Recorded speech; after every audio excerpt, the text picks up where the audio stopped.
সভাপতি, খুলনার মাটি ও মানুষের প্রাণ প্রিয় নেতা, 11 দলের অন্যতম শীর্ষ নেতা জনাব অধ্যাপক মিয়া গোলাম পরোয়ার এমপি, সাবেক এমপি, উপস্থিত আজকের এই সমাবেশের সম্মানিত প্রধান অতিথি,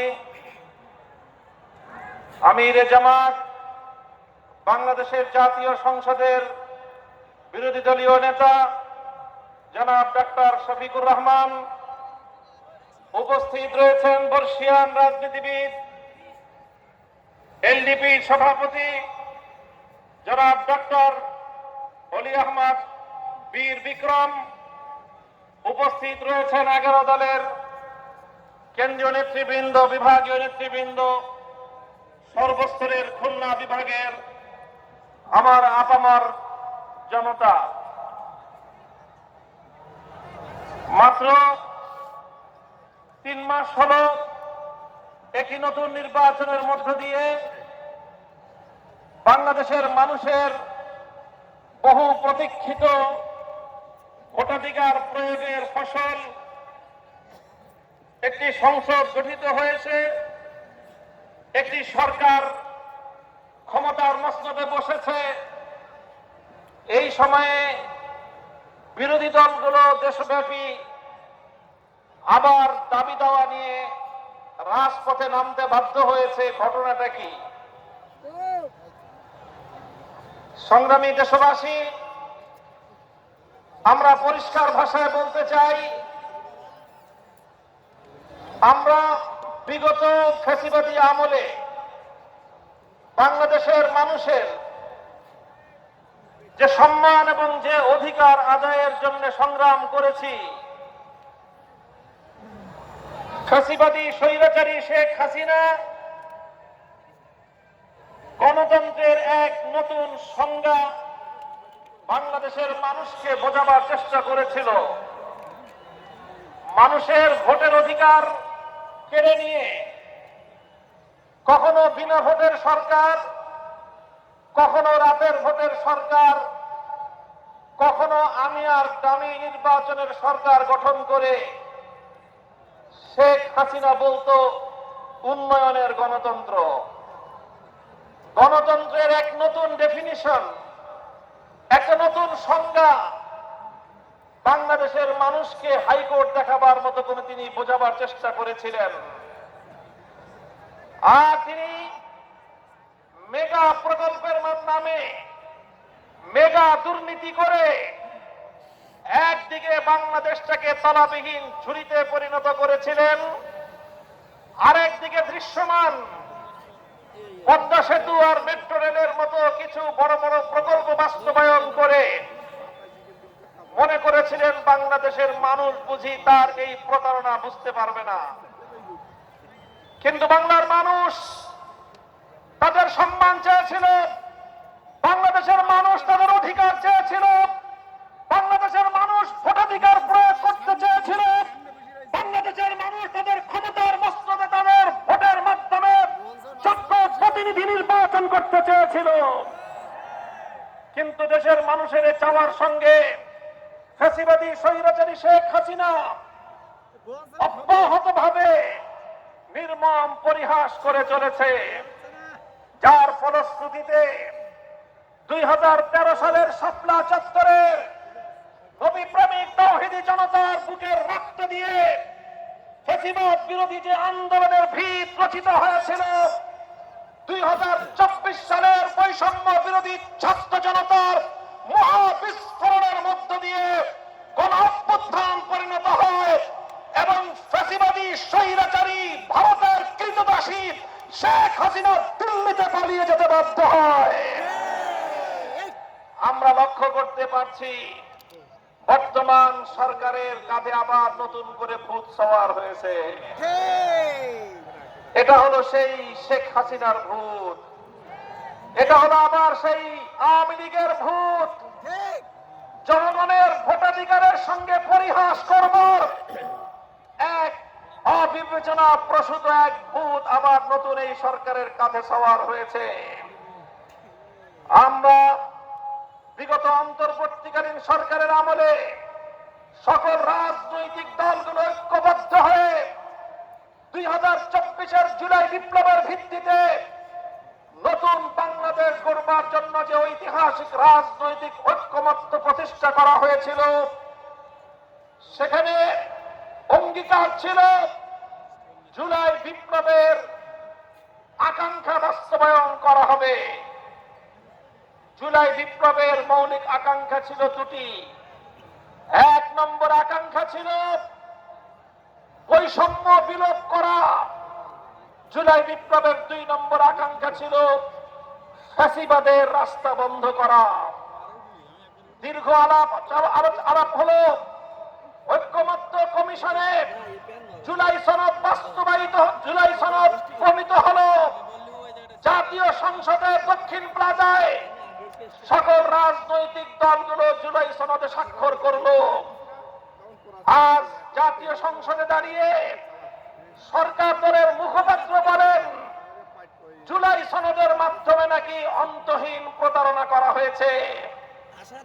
আমি খুঁজে দেখলাম অন্তহীন প্রতারণা আসলে কোথায় হয়েছে। আমি খুঁজে পেলাম গোটা এই প্রক্রিয়ার মধ্যে একটা জায়গায় অন্তহীন প্রতারণা হয়েছে, আর সেটা হলো জামাত ইসলামী, বাংলাদেশ খেলাফত মজলিস, এনসিপি, 11 দলের সবগুলো দলের কাছে জুলাই সনদের যেই কপি প্রদান করা হয়েছিল, আমরা যেটা পরে সংসদ ভবনের দক্ষিণ প্লাজায় গিয়েছিলাম স্বাক্ষর করতে, সেখানে বিএনপির অসাধু নেতৃত্ব অন্তর্বর্তীকালীন সরকারের কিছু গাদ্দার এবং বিশ্বাসঘাতকের সঙ্গে তলে তলে আঘাত করে নতুন একটি ধারা নোট সংযুক্ত করে তারপরে সেখানে স্বাক্ষর অনুষ্ঠান করেছে। বিএনপির সঙ্গে অন্তর্বর্তীকালীন সরকারের গাদ্দারদের তলে তলে আঘাত, সেটাই ছিল অন্তহীন প্রতারণা। আজ আমরা পরিষ্কার ভাষায় বলতে চাই, গণভোট বাংলার মানুষ দিয়েছে। বিগত সরকার,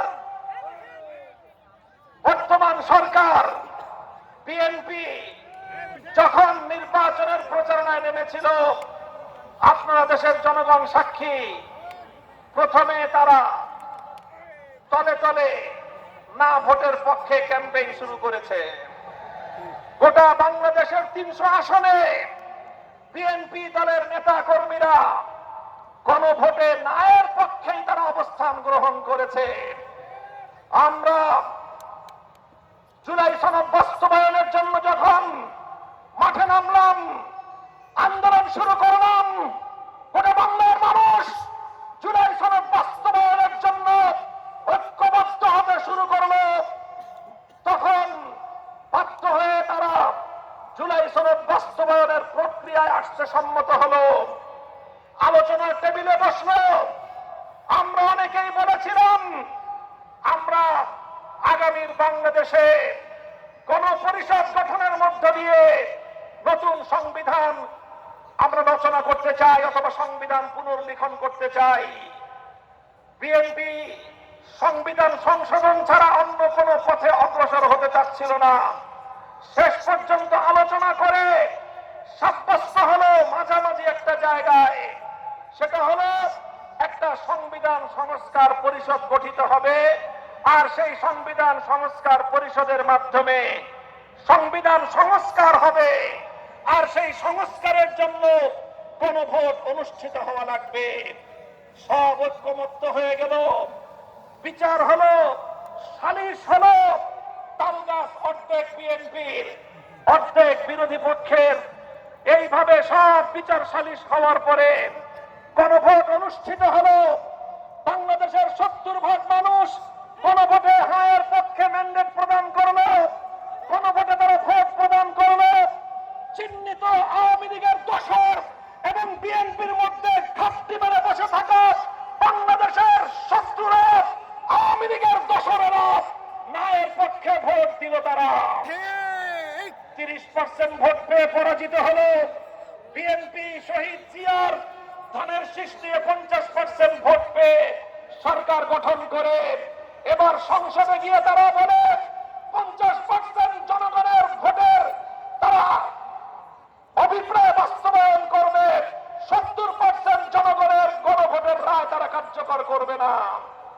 আমার কোনো কথা নাই, আমি পরিষ্কার ভাষায় তোমাদের কাছে বলতে চাই, হে খুলনার মানুষ, আমি তোমাদের কাছে আহ্বান জানাতে চাই, বাংলাদেশের মানুষ তাদের ভোটের অধিকার বাস্তবায়নের জন্য যেভাবে 1969-এ গণ অভ্যুত্থান করেছিল, নিজেদের ভোটের অধিকার বাস্তবায়ন করতে না পেরে 71-এ মুক্তিযুদ্ধ করে দেশকে মুক্ত এবং স্বাধীন করেছিল, ভোটাধিকারের জন্য শেখ হাসিনার বিরুদ্ধে লড়াই করে জুলাই বিপ্লব বাস্তবায়ন করেছিল, এদেশের 70% মানুষের ভোটের অধিকার বাস্তবায়নের জন্য যদি আরেকটি বিপ্লবের প্রয়োজন হয়, আরেকটি অভ্যুত্থানের প্রয়োজন হয়, সে অভ্যুত্থানের জন্য প্রস্তুত থাকবে তো ইনশাআল্লাহ। আমরা সরকারকে বলি, আপনার সুমতি হোক, খবরদার জনগণের ভোটাধিকার নিয়ে যদি খেলবার চেষ্টা করেন, এটা সে আগুন যে আগুনে আইয়ুব খান পুরো সরকার হয়ে গিয়েছে, এটা সে আগুন যে আগুনে শেখ হাসিনা তার গতি সহ চলে পুরো সরকার হয়ে গিয়েছে। এ আগুনে হাত দিলে তারেক জিয়া এবং বিএনপি সরকার তোমরা চলে পুরো ভস্মীভূত হয়ে যাবে ইনশাআল্লাহ।